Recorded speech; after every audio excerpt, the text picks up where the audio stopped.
I want to start with something that a lot of you have said to me in my DMs and comments and just conversations. It's basically some version of, I've been in therapy for years, I've talked about it, I understand it now, and I can explain exactly why I'm the way I am.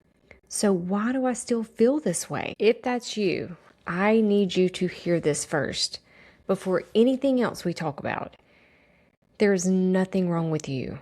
You are not doing therapy wrong. You are not broken. You're not resistant or not ready to heal or any of the other things that get said to people who've done the work and still feel stuck. What's actually going on is what you've been trying to solve as a body problem with a brain solution. And today, I want to walk you through why that actually happens, what trauma actually is on a physiological level, and why religious and patriarchal conditioning in particular gets lodged somewhere that language can't reach, and what it actually takes to remove it. Let's get to it.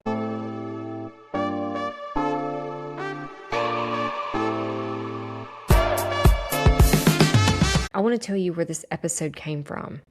It came from a pattern that I kept seeing over and over in conversations with clients, followers, people who come out of a high control religious system and were sitting across from me saying almost the exact same sentence and almost the exact same tone of quiet defeat.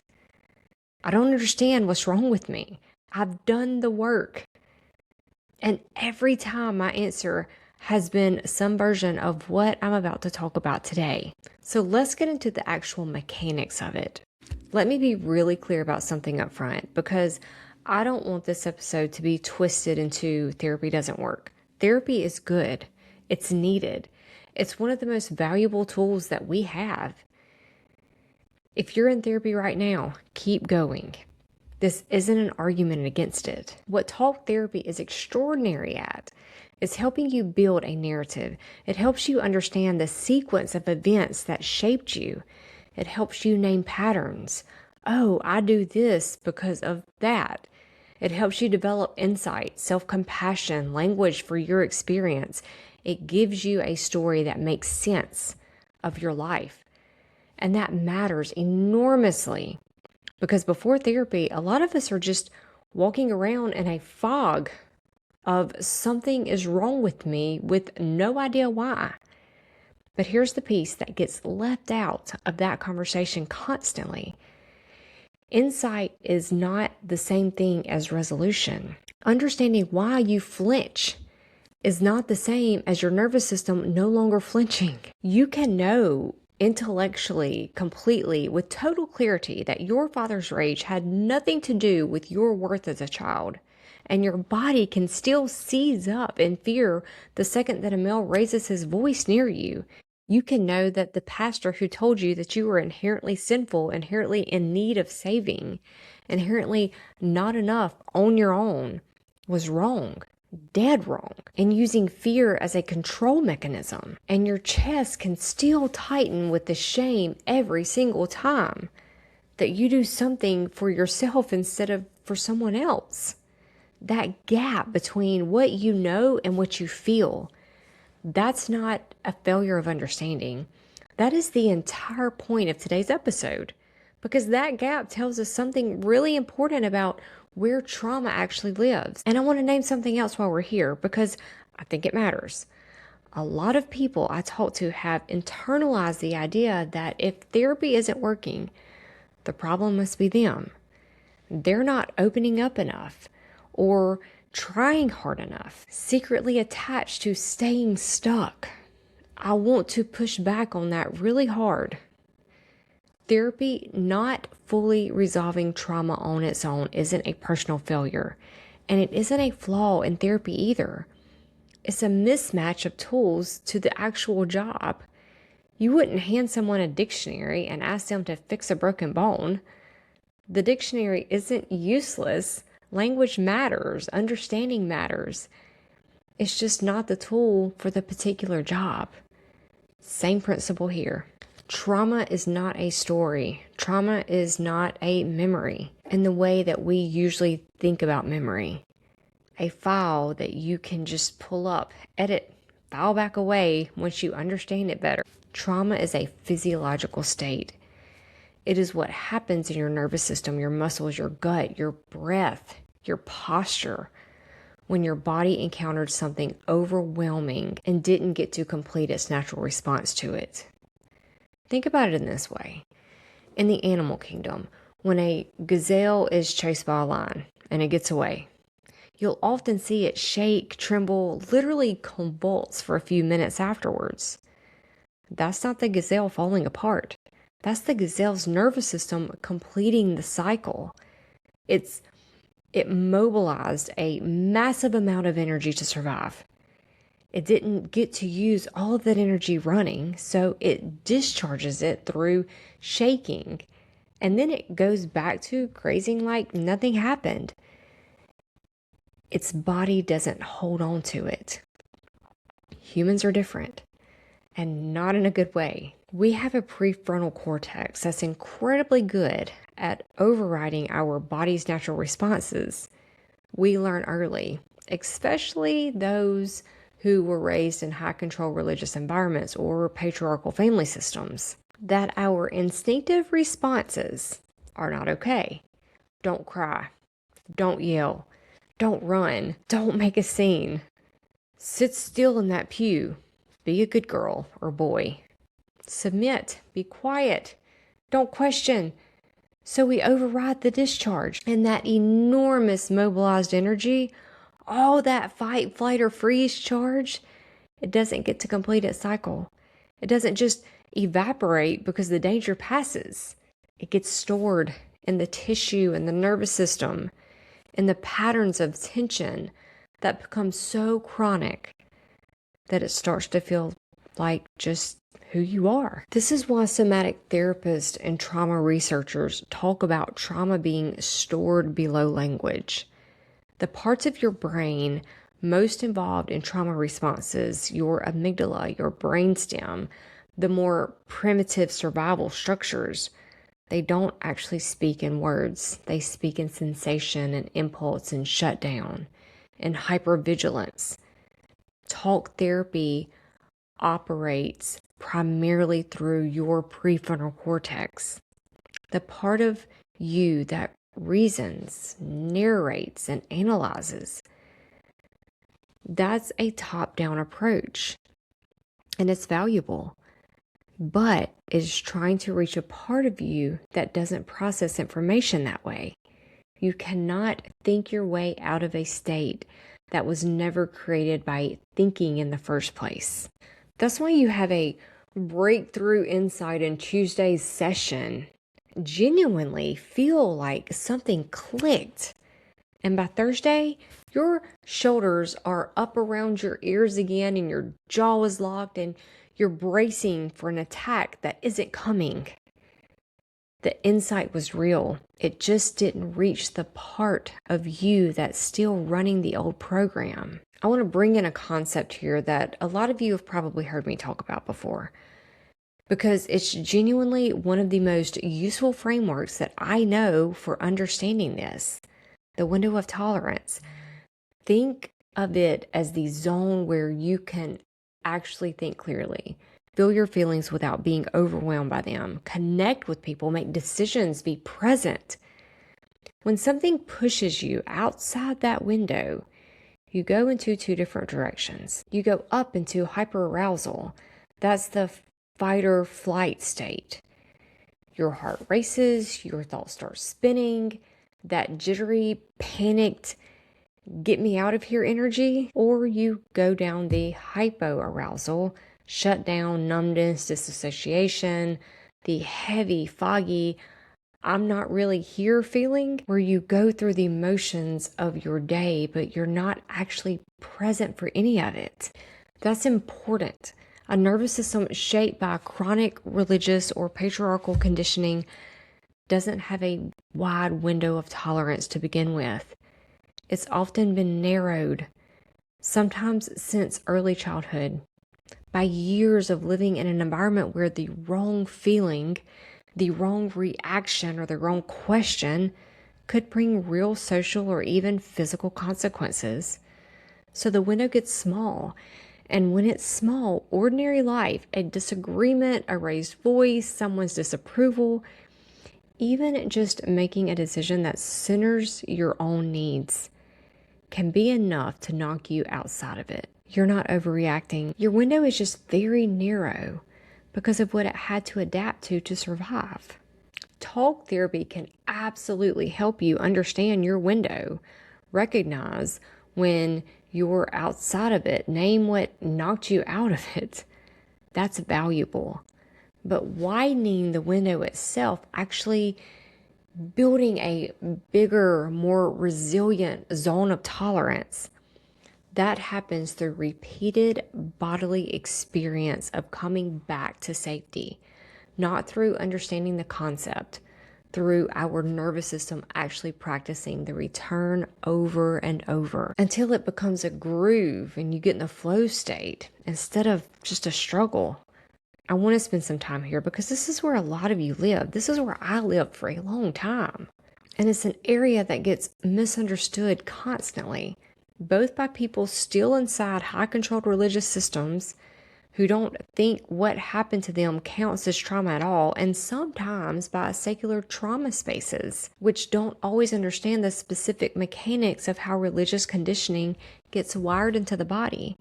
Religious trauma isn't only about a single dramatic event, though some people, it absolutely includes those. More often, it's cumulative. It's built out of years of small repeated messages that taught your nervous system a very specific lesson. Your natural state is dangerous.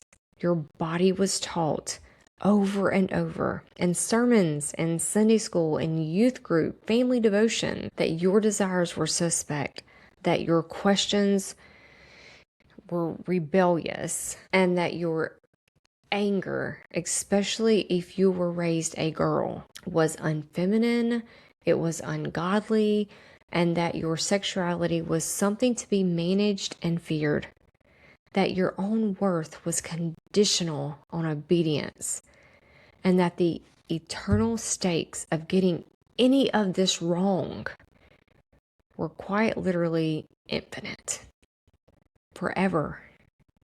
That really does something to a body. That's not a small threat for a developing nervous system to metabolize.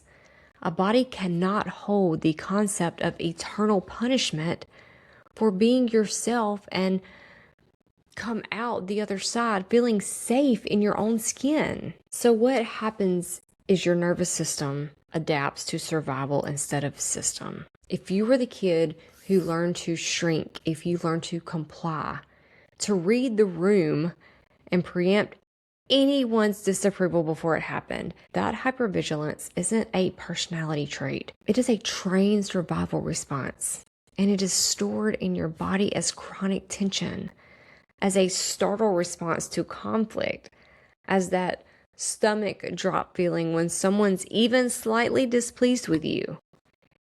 If you were the kind of kid who fought back, who got labeled difficult or rebellious or having a spirit of defiance, that fight response gets stored too, often as chronic anger, just under the surface, or as a nervous system that is primed for conflict even when nothing is present. I want to give a couple of really concrete examples because I think abstract descriptions of this can kind of slide right past us without us actually realizing what they really are, right?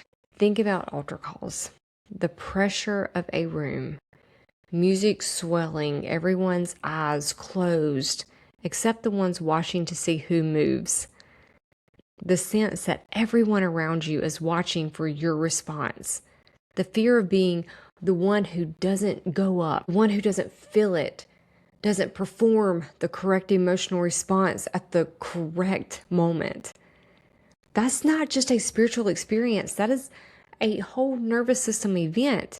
Your body registers social pressure and the threat of exposure as real danger, and it responds accordingly.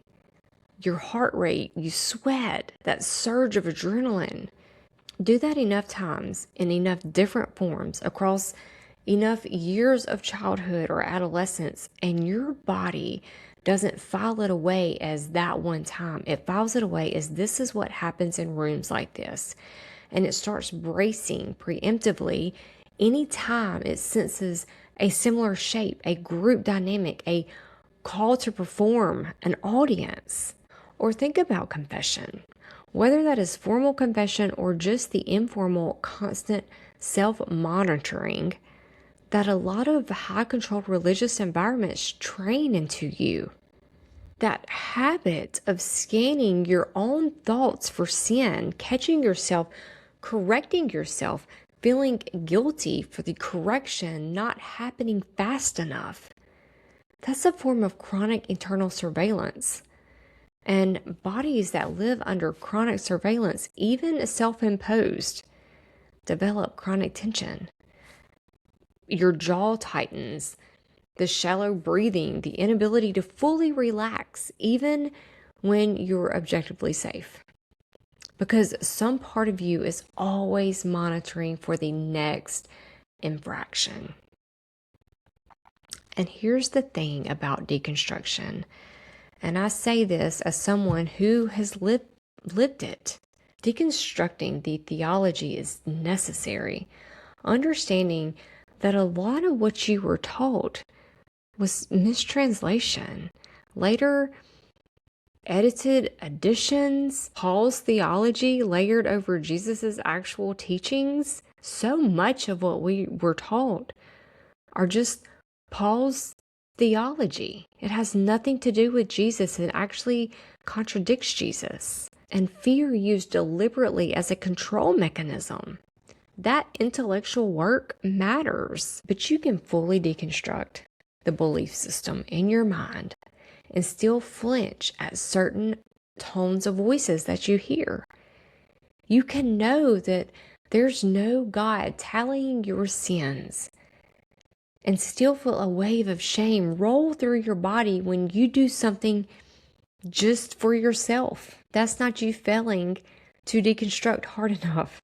That's your body, which learned this lesson through years of repetition, waiting for a different kind of signal than, here's a better argument. So let's look at patriarchal trauma. This runs alongside religious trauma so consistently that for a lot of us, they're basically the same wound, just with two different masks. Patriarchal conditioning teaches the body specifically that certain things are dangerous to express.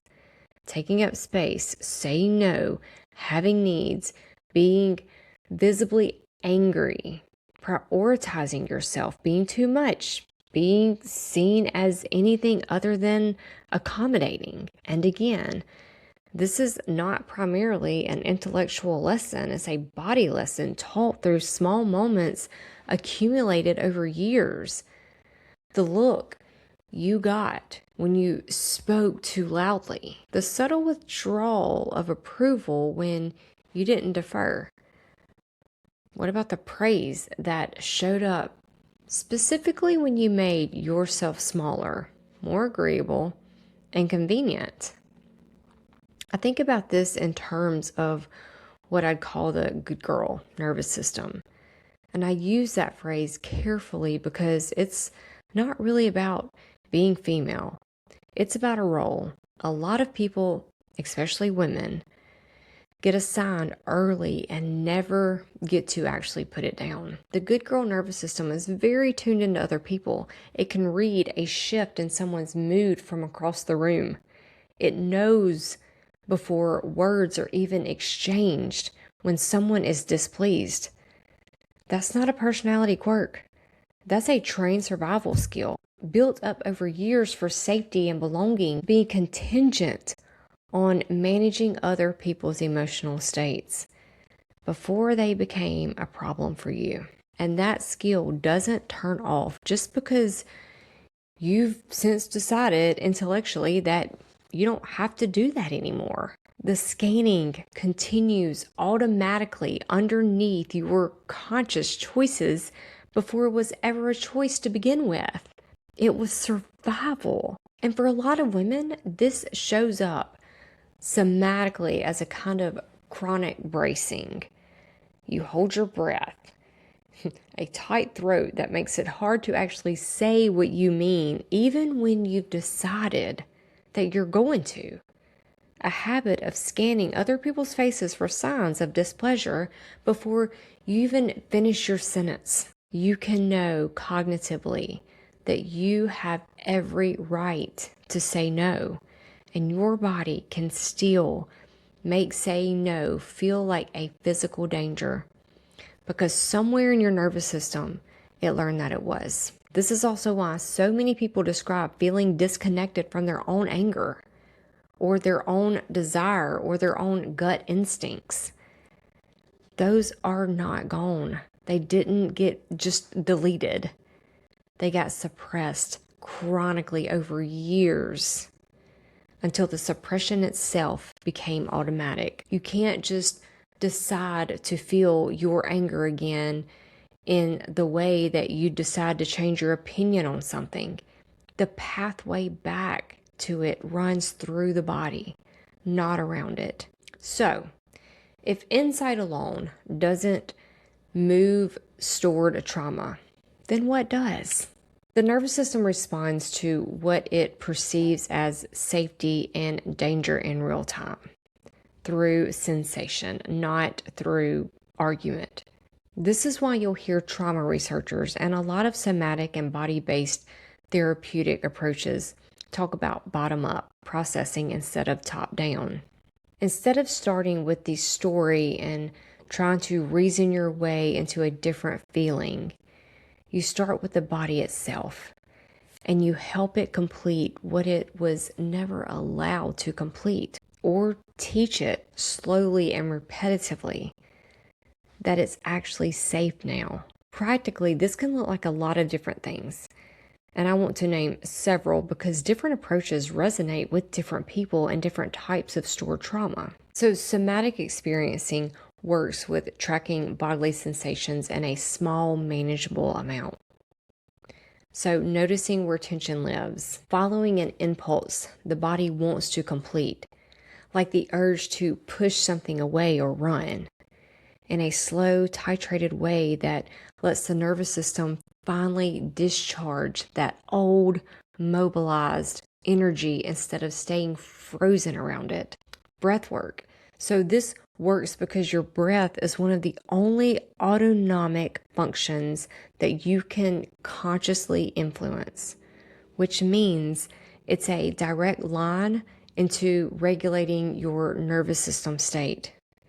You can use it to signal safety to a body that's stuck and high alert. Body-based movement, things like shaking practices, dance, even just deliberately letting your body tremble the way that a gazelle does, can help discharge stored survival energy that never got to complete its cycle. And energy work, which obviously is very close to my heart and my own training. It works with the premise that trauma isn't just stored in tissue in a mechanical sense, but in the energetic patterns and blocks that sits underneath and around the physical body. And that when you address those directly, the physical symptoms and the emotional charge attached to them can shift in ways that purely verbal processing doesn't reach. And co-regulation. This is being in a physical presence of another nervous system that is calm and safe. Whether that practitioner, partner, a friend, even a pet, teaches your nervous system through repeated experience that safety is actually available in a way no sentence ever fully can. That's why you see a lot of emotional support animals. I also want to mention something specific to religious trauma here, because it's easy to overlook. Ritual and repetition were part of how this conditioning got installed in the first place, right? Years of repeated services, repeated language, repeated postures of submission, kneeling, bowing your head. The body learned through repetition. And in a strange, almost poetic way, the body also heals through repetition. Just repetition of a different kind. New postures, new rituals, if you want to call them that, of safety instead of submission. Standing tall instead of making yourself smaller. Taking up space in a room instead of shrinking.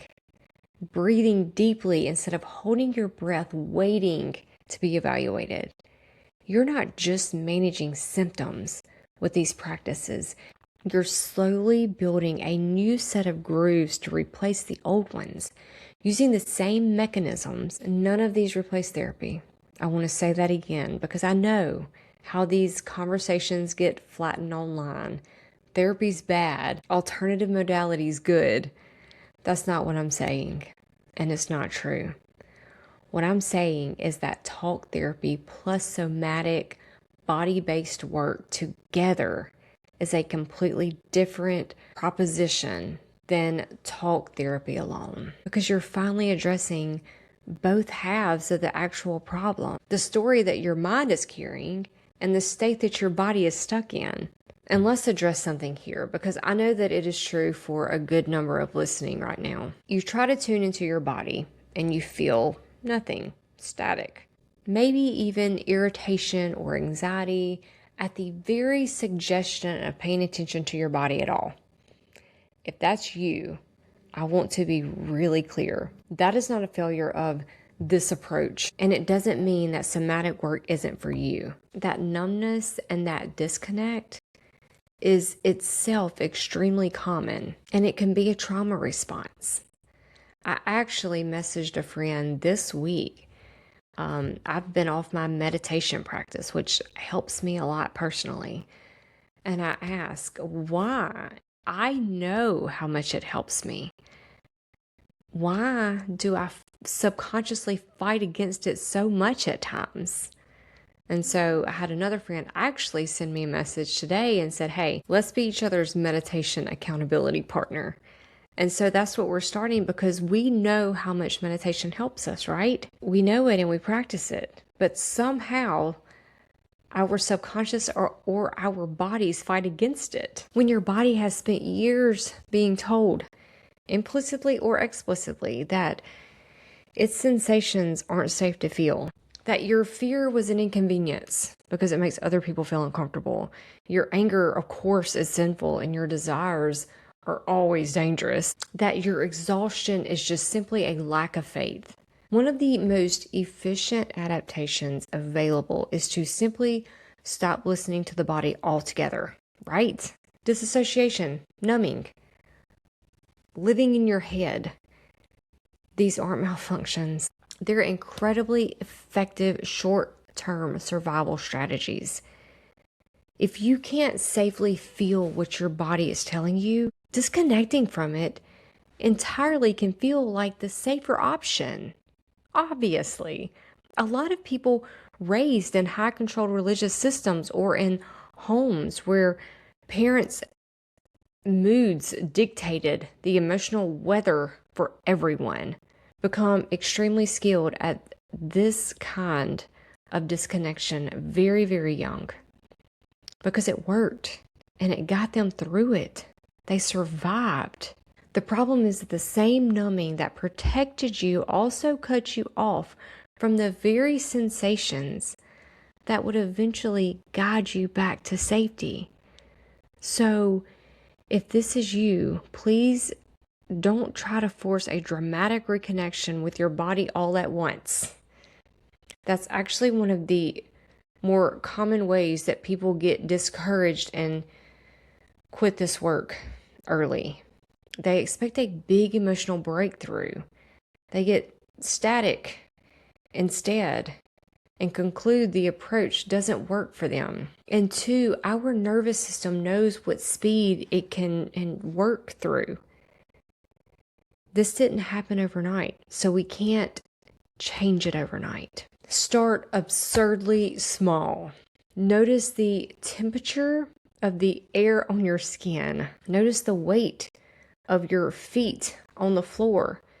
Notice one single point of contact between your body and whatever you're sitting or laying on.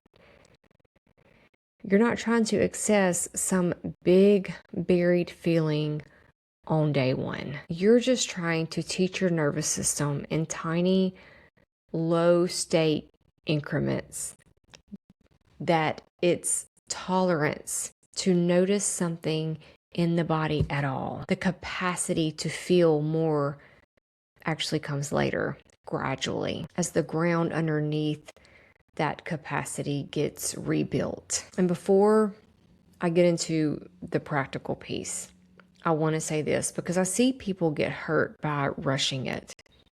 If you've spent years, maybe decades, with a nervous system that was trained to override and suppress and comply, you do not need to, and honestly, you should not try this. Like I said earlier, flood yourself with intense body-based work all at once expecting fast resolution. That can actually backfire. Flooding a nervous system that doesn't yet have the capacity to process what comes up and sending you further outside your window of tolerance instead of widening it, this is slow work. It's supposed to be slow. Small, repeated, titrated experiences of safety are what actually build a durable change, not one dramatic breakthrough session. If you take nothing else from this, listen to this. Gentleness and pacing are not being weak or slow to heal. They're the actual mechanism. Okay, so I want to bring us down out of theory for a minute because I know some of you are listening and thinking, okay, that all makes sense, but what do I actually do? Start with noticing sensation without needing to fix it. When you feel that tightness in your chest, that clench in your stomach, or you holding your breath, before you jump to, why do I feel this way? What does this mean? Just notice it. Where is it? Where do you feel it at in your body? Where is the sensation? Does it have a size? Does it have a temperature? A shape? This sounds almost too simple, I know, but it matters. And it's actually retraining your nervous system to tolerate sensation instead of immediately fleeing into analysis, which is often just another form of the same old override. Notice what happens in your body, specifically around religious or patriarchal triggers.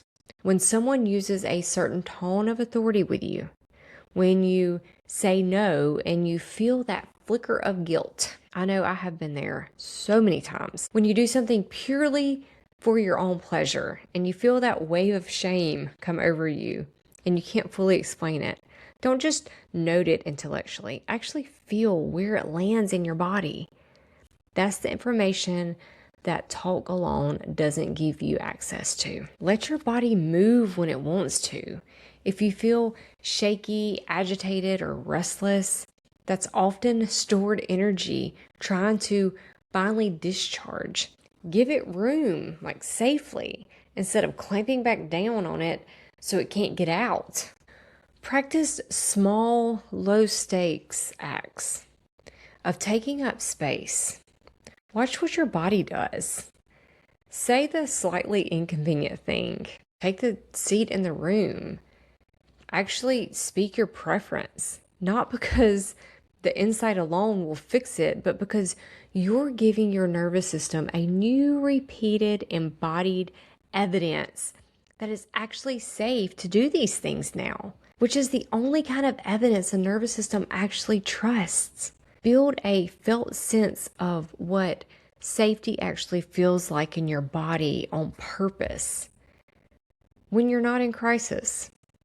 A lot of us can describe danger in exquisite bodily detail We know exactly what our fear feels like, but we've never actually paused to notice what calm feels like in the body because we've rarely had enough uninterrupted safety to notice it.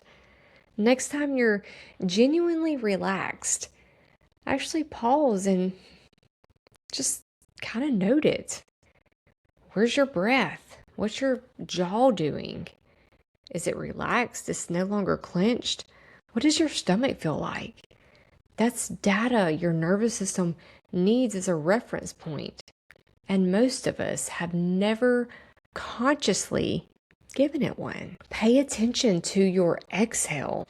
Chronic stress states tend to shorten and shallow the exhale specifically because a full exhale is a physiological signal of safety, and a nervous system on guard doesn't fully let go of anything, including your breath. A longer exhale than inhale, even a handful of times, is one of the most direct ways to nudge your nervous system out of alert mode and find support that works with your body, not just your mind. A somatic therapist, a body-based practitioner, energy work, movement practice, something in addition to, not instead of, the cognitive work that you may be already doing. So, if you take one thing from this episode, I want it to be this: you are not failing at healing. You are not too damaged or too far gone or too resistant. If you've done years of therapy and you still feel stuck, that is not evidence that something is wrong with you. It's evidence that you've been giving your mind exactly what it needed while your body has been waiting the whole time for someone to finally speak its language. Look, religious trauma and patriarchal trauma in particular, they get stored deep because they were built out of years of repetition, out of a nervous system trained from childhood to see its own instincts as dangerous. That doesn't undo with one conversation. It doesn't undo with insight alone, but it does move. Bodies are not fixed. They are not permanently stuck. They are, by design, built to complete what they started and return to safety. They just need the right invitation, the right tools. So, you did the hard work to understand your own story. Now it's time to let your body catch up. That's the next step forward. I always say, just do the next best thing. So now that you know what you're actually working with, you can stop wondering what's wrong with you, because nothing is wrong with you. But you can start giving your body what it's actually been asking for this whole time. And thank you so much for spending this time with me. And if this episode resonated with you, I would love for you to share it with someone who needs to hear this, and I would love to hear from you. So I'll see you next time.